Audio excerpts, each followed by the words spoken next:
Noong mga araw na iyon, ang mga tao ay nagkaisang parusahan ng kamatayan si Susana. Dahil dito, malakas at umiiyak na sinabi ni Susana, "Diyos na walang hanggan, nalalaman mo po ang lahat ng lihim at nakikita ang lahat ng bagay bago pa mangyari. Alam mo pong walang katotohanan ang ibinibintang nila sa akin. Hindi ko ginagawa kailanman ang ipinararatang nila sa akin. Bakit ako kailangang mamatay?" Dininig ng Diyos ang kanyang dalangin. Nang si Susana ay dinadala na sa pagpapatayan sa kanya, isang binatang nagngangalang Daniel ang malakas na tumutol. "Ayokong mapabilang sa magbububo ng dugo ng babaeng ito," sabi niya. Tinanong siya ng mga tao, "Ano ang ibig mong sabihin, binata?" Lumapit sa unahan ang binata at nagpatuloy ng pagsasalita, "Mga Israelita, hangal ba kayo at hinatulan ninyo ang babaeng ito nang di muna sinisiyasat at maingat na sinasaliksik ang katotohanan? Kailangang ulitin ang paglilitis. Walang katotohanan ang katibayang inilahad ng dalawang iyan." Nagdudumaling bumalik ang mga tao. Sinabi ng mga pinuno, "Daniel, yamang binigyan ka ng Diyos ng karunungang gaya ng isang matanda. Halika at sumama ka sa amin sa paghatol sa usaping ito." Pagkatapos, nagsalita si Daniel, "Paglayuin ninyo ang dalawang hukom at magkahiwalay ko silang sisiyasatin." Nang mapaglayo na sila, tinawag ni Daniel ang isa at sinabi, "Matandang walang pinagkatandaan, inilalantad ka na ng maraming kasalanang ginawa mo. Hindi makatarungan ang mga hatol na iginagawad mo. Pinarurusahan mo ang walang kasalanan at pinalalaya ang talagang nagkasala. Di ba sinabi ng Diyos, huwag ninyong parurusahan ng kamatayan ang walang sala? Kung talagang nakita mo ang ipinararatang mo sa babaeng ito, sabihin mo sa amin, sa ilalim ng anong puno sila nagtatalik ng matuptop ninyo?" Sumagot siya, "Sa ilalim ng punong hati." Sinabi ni Daniel, Gayon, buhay mo ang kapalit ng iyong sagot, pagkat ibinigay na ng Diyos sa kanyang anghel ang parusa mo at hahatiin ka sa dalawa." Inilayo siya roon at ipinatawag ang kanyang kasama.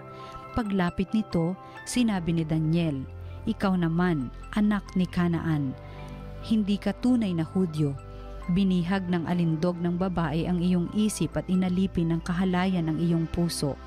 Alam na namin ngayon ang ginagawa mo sa kababaihan ng Israel. Tinatakot mo sila para pagbigyan ang iyong kahalayan. Subalit narito ang isang babae ng Juda na hindi natakot sa iyong kaimbihan. Sabihin mo, sa ilalim ng anong puno ninyo nakita ang inyong pinagbibintangan?" At sumagot ang matanda, "Sa ilalim ng punong putol." Gayon, pakli naman ni Daniel. "Buhay mo ang katumbas ng kasinungalingang ito, pagkat naghihintay na ang anghel ng Diyos upang putulin ka sa pamamagitan ng tabak." Dahil dito, nagsigawan sa tuwa ang lahat ng nakasaksi at nagpuri sila sa Diyos sapagkat inililigtas niya ang mga nagtitiwala sa Kanya. Binalingan nila ang dalawang hukom matapos patunayan ni Daniel na sila'y nagsisinungaling at nanumpa ng di totoo. Hinatulan silang mamatay.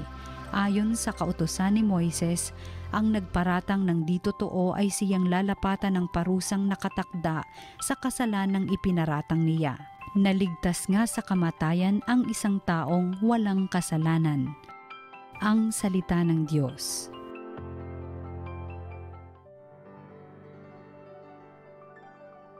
Kahit sa daang madilim, Panginoon ko'y kapiling.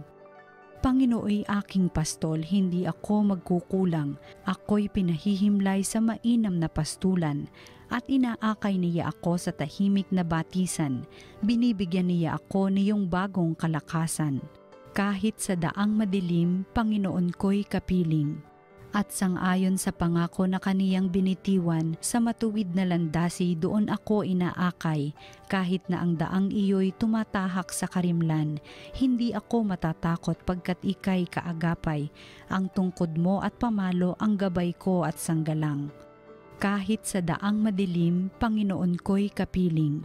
Sa harapan ng lingkod mo, ikaw ay may handang dulang. Ito'y iyong ginagawang nakikita ng kaaway. Nalulugod ka sa akin na ulo ko ay langisan at pati na ang kalis ko ay iyong pinaaapaw. Kahit sa daang madilim, Panginoon ko'y kapiling. Tunay na ang pag-ibig mo at iyong kabutihan sa saakit tataglayin habang ako'y nabubuhay. Doon ako sa templo mo lalagi mananahan. Kahit sa daang madilim, Panginoon ko'y kapiling. Ayon kay San Juan. Noong panahong iyon, si Jesus ay pumunta sa bundok ng mga olibo. Kinaumagahay nagbalik siya sa templo. Lumapit sa kanya ang lahat, kaya't umupo siya at sila'y tinuruan. Nooy dinala sa kanya ng mga eskriba at ng mga pariseyo ang isang babaeng nahuli sa pakikiapid. Pinatayo ito sa harapan nila at sinabi kay Jesus, "Guro, ang babaeng ito'y nahuli sa pakikiapid. Ayon sa kautusan ni Moises, dapat batuhin hanggang sa mamatay ang mga gaya niya. Ano ang masasabi mo?" Itinanong nila ito upang subukin siya, nang may maisumbong sila laban sa kanya. Ngunit yumuko si Jesus at sumulat sa lupa sa pamamagitan ng daliri. Ayaw nilang tigilan ng katatanong si Jesus, kaya't sila'y tiningnan niya at sinabi ang ganito, "Sino man sa inyo na walang kasalanan ang siyang maunang bumato sa kanya," at muli siyang yumuko at sumulat sa lupa. Nang marinig nila ito, sila'y isa-isang umalis simula sa pinakamatanda. Walang naiwan kundi si Jesus at ang babaeng naroon pa rin sa harapan niya. Tiningnan siya ni Jesus at tinanong, "Nasaan sila? Wala bang nagparusa sa iyo?" "Wala po, Ginoo," sagot ng babae. Sinabi ni Jesus, "Hindi rin kita parurusahan. Humayo ka at huwag nang magkasala." Ang mabuting balita ng Panginoon. Pinupuri ka namin, Panginoong Hesukristo.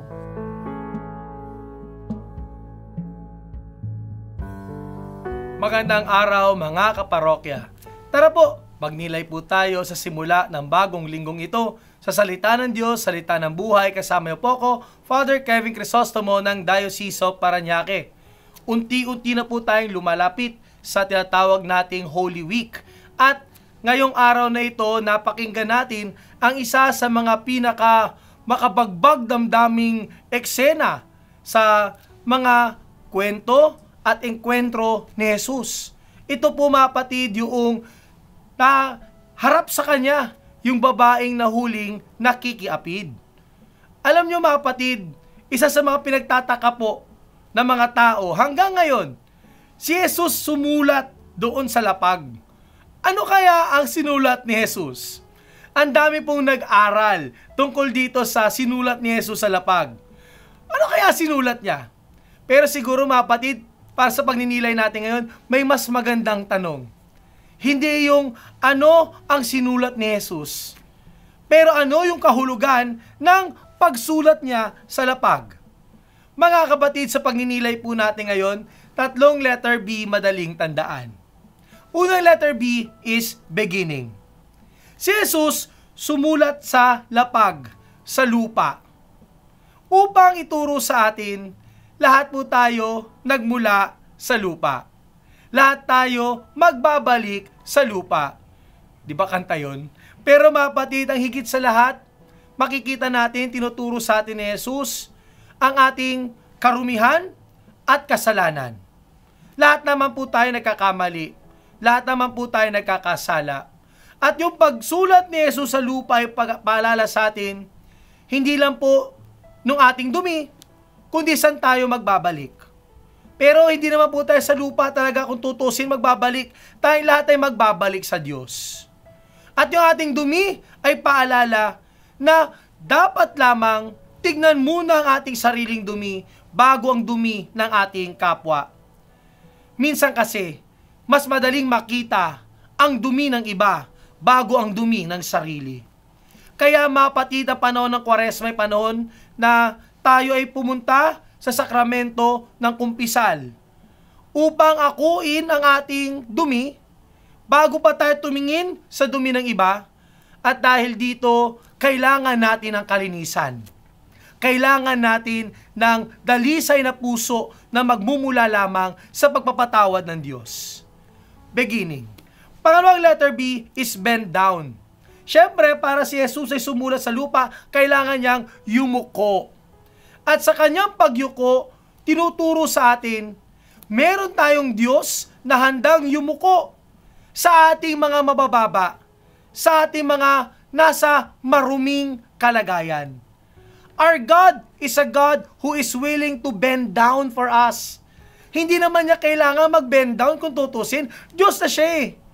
Pero di ba, kahit nung Pasko sinabi, Emmanuel, God is with us. Sasamahan tayo, makikilakbay sa atin, maliban sa kasalanan, upang tayo makasalanan ay kanyang maituwid at matulungan.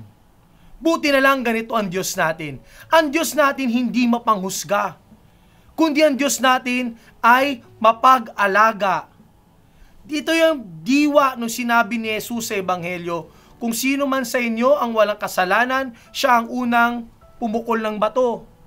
Hindi ba? Kung tutusin, lahat naman tayo nagkakasala.